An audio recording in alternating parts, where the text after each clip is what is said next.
Just wanted to put out a disclaimer that everything you see in this video is not sponsored. This is not a sponsored video, not sponsored content, just plainly to share all that we love and the coffee equipment that my husband uses. Hope you enjoy it. We're recreating my morning routine because I can't function until I have a cup of coffee. So I've already had a cup of coffee. Yeah, and breakfast. And breakfast. So now it's time to recreate what I did an hour ago. We've got what I used to make the coffee. This is called the Flair Neo. It's a manual espresso machine instead of an electric one, so good for the environment. I have about 5 or 6 different types of coffee here, from Indian to a bag of Starbucks blonde roast to Ethiopian, Burundi, Malawi. Choose whatever I fancy in the morning. I keep them because these bags are all nitrogen flush, so it keeps them fresh for longer. Top tip, when you're buying coffee, if you know it's decent when it has the date it was roasted on rather than best before. So that's something to bear in mind. My little hand grinder that I use, some mugs, and in the corner is a Chemex, but I don't really use that much anymore. I mostly just make flat whites with this little machine. Move all of this over to the kitchen and get set up. We can't have coffee and breakfast at the same time. There's not enough room. So the first thing I do is I put the plunger into this bit. So this is where you put the hot water. So I put that upside down, or the kettle. So we've got the coffee and the grinder here. I've already set the grinder to what grind size I want it to be, because you can take the lid off and change how coarse or how fine you want the coffee to be. Once the kettle's boiled the first time, we just top this up to the full level here, like that. And then that will heat the metal up, because for espresso you need it to be as hot as possible, otherwise the coffee is bitter and sour. So I put the cup underneath there and leave that. Scales. For this I normally use about 15 grams of coffee. 7. That's bang on 15, that's what we want. And if I'm making 2, I'll put 30 grams in there, because normally I'm making coffee for 2 people. Flushing out the air from the coffee, like so. Put the lid on, and then we start grinding for the next couple of minutes. This is John's natural habitat. My arm workout every morning. Yeah, that's how he has all the muscles, just from this. Yeah. No,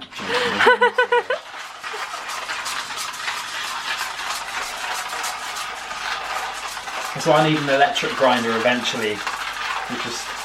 This is the slowest part of the process because it just takes forever to grind. But thankfully when it's only 15 grams, there's not as much to grind. This is the HARIO mini mill. It's a Japanese grinder. And it's an entry-level one. I think it cost me like £30, so like $50. Yeah. The grinder that I want to buy is about 800 Australian dollars or £450. But I won't go into too much of the nerdy specifics on why grinders are so expensive. That'll be another day. Maybe they want to know though. Well, just give a summary while you grind it. Okay, well, to get the best coffee possible, the grind needs to be as consistent as possible. So you can't have like small chunks and big chunks together. For certain types of coffee making, it needs to be ground finer than flour. So the parts for a coffee grinder necessary to do that are like made of steel and other bits of heavy metal, which means they're more expensive. There we go. Boil this again because you need to heat this up still. We have this milk frother here. I'd normally go add a lot more milk if it's for 2, but this is just making 1 drink. Empty this out. We will empty the grinder. Tap on the sink to get rid of the stuff on the bottom. And then I just normally pour it straight into here. I don't know if you can see in there, but there's bits of static and coffee stuck to the bottom, so I have to grab my spoon and give it a large tap. So this is kind of your brew chamber. This is the funnel to get the coffee in. So now we have to just give this a good shake to make sure there's no clumps. There'll be some people that will watch this video, and I know that there'll be Flair users and they'll tell me off for doing it wrong, and because some people will actually stick this metal bit here inside of their kettle and then use tongs or gloves to get it even hotter. Sounds really risky though. Yeah, but I'm going to give it a shake then just to make sure it's all even. But this is the tamper. Press hard to make it compact, and I normally give it a couple of twists just to make sure it's even. And then you take that off quite flat. So that's the dispersion screen. So the water then will get pushed down through these little holes into the cup in a second. Boil the kettle. I'll start the milk. Thankfully it's electric, so I can just leave that to get on and do it. Get rid of the water. This is hot, so I always never touch this bit. I've burnt my thumb and stuff before in the past. So then this goes on top like so. You then put that in there. There's a line where you can fill the water up to. You can't really see it probably very well on the camera. It just sits on top, to be careful. And then this is the lever. So you start off pushing it down gently just to add a little bit of pressure. And as soon as the first drops start coming through is when you then ramp up, slowly get the 9 bars of necessary pressure. This plunger is, and this lever arm is forcing the water through the dispersion screen, the little metal plate you saw. And this is now creating espresso that you would find in a Starbucks or a Cafe Nero or any other coffee shop of your choice. It is so delicious.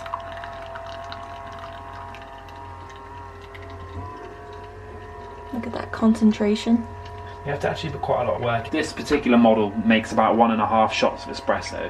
That's what it will look like. And then I'll typically add a tiny bit of water. And You gonna make some latte art? No, I'm not good with latte art. A little shake around just to whisk it all in. I'd like to get a barista job and learn how to do it.